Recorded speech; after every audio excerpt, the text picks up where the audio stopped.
नमस्कार जय जगन्नाथ सांग मैंने आज ब्लॉग मु राति स्टार्ट करुच्ची। चलतु मु आपण मानक देखौछि आम घरे समस्ते एबे कौन करूछंती। बो दुकान में सिलाई करुछि। आपण माने प्राय कमेंट करी कहउछंती दीदी आपण को माँ कौन पे घर काम करूनांती आपण सब करूछंती। एही क्वेश्चन आज मु आपण मानक आंसर देबी।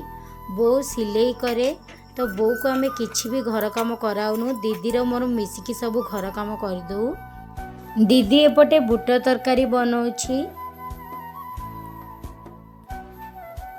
ये मो मझिया दीदी आज दीदी पसंद सब खाइबा घरे होची। मो दीदी की बुट तरकारी पूरी बहुत पसंद।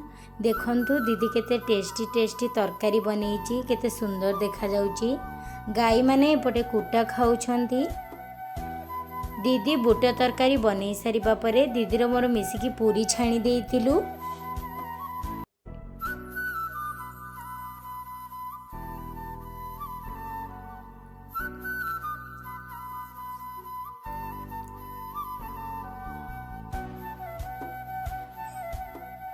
पूरी सबू छाणी सारिबा परे प्रथम दुईटी पूरी आनिकी मु गाई मानकू खाइबाकू देई देइथिली। बापा गाई मानकू राति रे खाइबाकू देई देइथिले। बो गाई दुई देइथिला। दीदी रॉकी को पूरी खाइबाकू देई देइथिला। राति रे हेइथिला पूरी बुट तरकारी।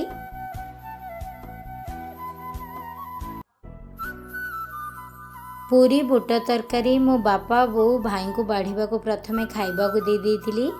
से माने खाई सारिबा परे आमे तीनी भौणी मिसिके खाई देइथिलु।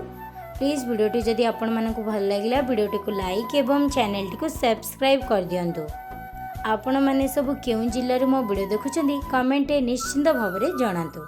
मते जानिकी बहुत खुशी लागिबो।